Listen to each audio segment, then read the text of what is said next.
الحمد لله وحده والصلاة والسلام على من لا نبي بعده أما بعد فأعوذ بالله من الشيطان الرجيم بسم الله الرحمن الرحيم قال الله تبارك وتعالى ومن أحسن دينا ممن أسلم وجهه لله وهو محسن واتبع ملة إبراهيم حنيفا واتخذ الله إبراهيم خليلا ولله ما في السماوات وما في الأرض وكان الله بكل شيء محيطا ومن أحسن دينا ممن أسلم وجهه لله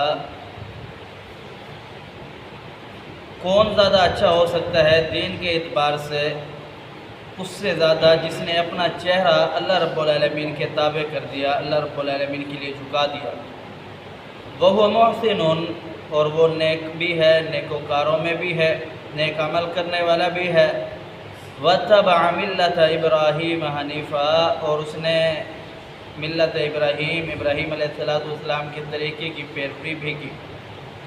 حنیفہ جو یک طرفہ تھا، یکسو تھا، یعنی ایک اللہ کو ماننے والا ابراہیم تھا، اس ابراہیم علیہ السلام کے طریقے کی پیروی کی، نیکوکار بھی ہے۔ واتخذ اللہ ابراہیم خلیلا، ابراہیم علیہ السلام نے، اللہ رب العالمین نے ابراہیم علیہ السلام کو اپنا خلیل بنایا، دوست بنایا۔ للہ ما فی السماوات وما فی الارض، یہ زمین اور زمین و آسمان کے اندر جو کچھ بھی ہے یہ سارا کا سارا اللہ رب العالمین کے لیے ہے، اللہ رب العالمین کے دار اختیار میں ہے۔ وکان اللہ بکل شیء محیطا، اور ہر چیز پر اس نے احاطہ کیا ہوا ہے۔ اللہ رب العالمین نے یہاں بیان فرمایا کہ دین کے اعتبار سے اس شخص سے بڑا یا اس شخص سے زیادہ اچھا کون ہو سکتا ہے جس نے اپنے آپ کو اللہ رب العالمین کے تابع کر دیا، اپنا چہرہ اللہ رب العالمین کے تابع کر دیا۔ اس کا مطلب یہ ہے کہ اللہ رب العالمین کے تابع اپنے آپ کو کرنا یا اپنے چہروں کو اللہ رب العالمین کے تابع کرنا۔ میرا دل کہتا ہے کہ میں دنیا کے اندر مگن ہو جاؤں، دنیا کی عیش و عشرت کو دیکھ لوں، میں دنیا کے مفادات اٹھاؤں اور اٹھا بھی سکتا ہوں، لیکن اللہ رب العالمین کے ڈر سے، اللہ رب العالمین کی خشیت سے میں یہ کام نہیں کرتا۔ تو اللہ رب العالمین اس شخص کی حوصلہ افزائی کر رہے ہیں اور تعریف بیان فرما رہے ہیں۔ صحابہ کرام جو تھے وہ بھی، ان کا بھی یہی عمل تھا۔ جب مکہ سے ہجرت کر کے وہ مدینہ آئے تو مدینہ کے منافقین، اور جب مکہ میں تھے مکہ کے جو مشرکین تھے وہ صحابہ کرام سے یہی پوچھا کرتے تھے کہ نہ آپ نے اپنے گھر بھر کو دیکھا، نہ آپ نے اپنی اولادوں کو دیکھا، نہ بیویوں کو دیکھا، نہ کاروبار کو دیکھا، چلتے چلتے کاروبار آپ نے تباہ کر دیے، اپنی بیویوں چھوڑ دی، اولادیں چھوڑ دی، بیوی بچے چھوڑ دیے، آل اولاد خاندان ساری چیزیں چھوڑ دی، کیا کرنا چاہتے ہو، تمہارا مقصد کیا ہے؟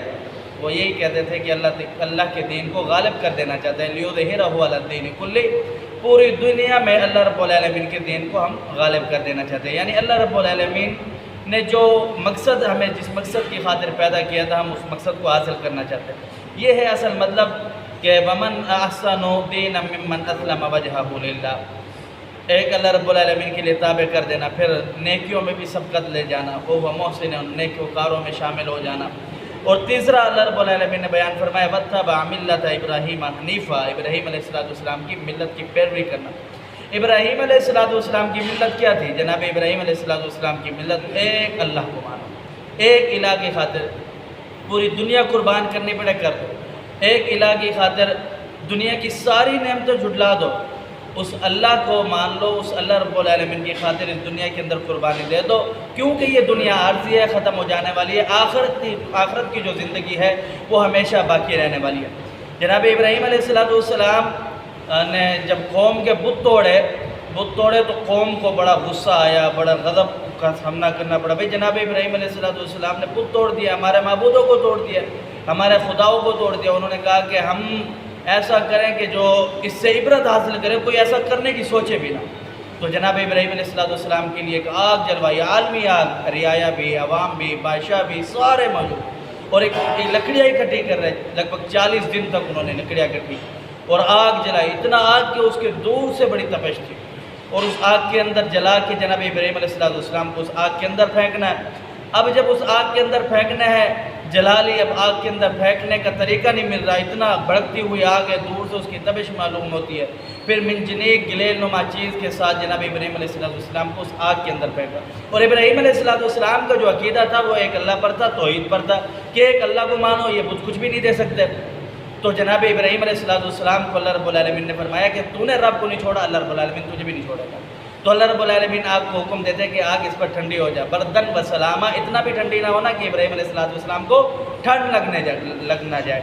تو اللہ رب العالمین پر بھروسہ کرے، توکل کرے، اللہ رب العالمین انسان کا ساتھ نہیں چھوڑتا۔ اور فرمایا کہ ابراہیم علیہ السلام کی پیروی کرنے والا، یہ قاعدہ اور قانون، یہ ابراہیم علیہ السلام کو اعزاز دیا اللہ رب العالمین کے، ابراہیم علیہ السلام کی جو پیروی کرے گا وہ کامیاب شخص ہے۔ فرمایا واتخذ اللہ ابراہیم خلیلا، اللہ رب العالمین نے ابراہیم علیہ السلام کو اپنا خلیل بنایا ہے۔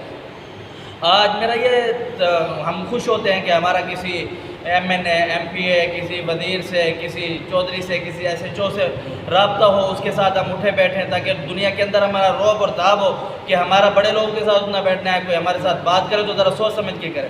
اللہ رب العالمین فرماتے ہیں یہ بڑے لوگ کچھ بھی نہیں دیتے، دنیا فانی ہے، لیکن جو اللہ رب العالمین کا تعلق ہے، اللہ رب العالمین کے ساتھ دوستی کا یہ وعدہ ہے، اللہ رب العالمین کے ساتھ یہ تعلق مضبوط کرو۔ اللہ رب العالمین فرماتا ہے کہ پھر اس دوستی کے عوض اللہ رب العالمین کیا کرے گا، تمہیں جنت بھی دے گا اور اس دنیا کے اندر بھی آپ کے معاملات آسان کر دے گا۔ فرمایا واتخذ اللہ ابراہیم خلیلا، ابراہیم کو تو اللہ رب العالمین نے اپنا خلیل بنایا۔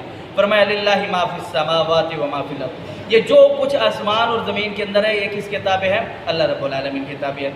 دنیا کی کوئی نعمت، کوئی دنیا کی عیش و عشرت تمہیں کوئی فائدہ نہیں دے سکتی اگر اللہ رب العالمین نہ چاہے۔ اللہ چاہے گا تو ان چیزوں سے آپ فائدہ اٹھا سکتے ہیں۔ وکان اللہ بکل شیء محیطا، اللہ رب العالمین نے ہر چیز پر احاطہ کیا ہوا ہے۔ اس آیات کو بیان کرنے کا یہ مقصد مفسرین لکھتے ہیں کہ یہ ہے کہ اللہ نے ابراہیم علیہ السلام کو اور اللہ نے محمد کریم صلی اللہ علیہ وسلم کو اپنا خلیل قرار دیا کہ یہ میرے دوست ہے۔ اب دوست کا مطلب یہ ہے کہ دوست ہم مثل ہوتے ہیں، ہم جیسے ہوتے ہیں، ایک جیسے ہوتے ہیں، ایک دوسرے کا اختیار چلتا ہے۔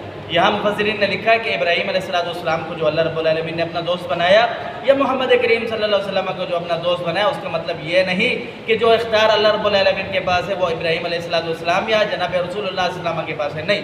اس کا مطلب یہ ہے کہ انہوں نے دین کی خاطر، توحید کی خاطر، اللہ رب العالمین کے جو احکام ہیں ان کی خاطر اپنے تن من دھن کو قربان کیا اور اپنی ساری زندگی لگا دی اور اللہ رب العالمین کی توحید کی خاطر خالصتاً مخلص ہو کر کے کھڑے رہے۔ اللہ رب العالمین اس نتیجے کے اندر اس امتحان کے عوض جو انعام لیا، اس انعام کو اللہ رب امتحان لیے، اس امتحان کے عوض اللہ رب العالمین نے انہیں انعام دیا۔ انعام کیا دیا؟ خلیل کا، یہ میرے دوست ہے۔ ورنہ ایسا نہیں ہے کہ جیسا اللہ رب العالمین کے پاس جو اختیار ہے وہ ان کے پاس ہے۔ اللہ سمجھنے عمل کی توفیق دے۔ اقول قولی ھذا استغفر اللہ لی ولکم ولسائر المسلمین۔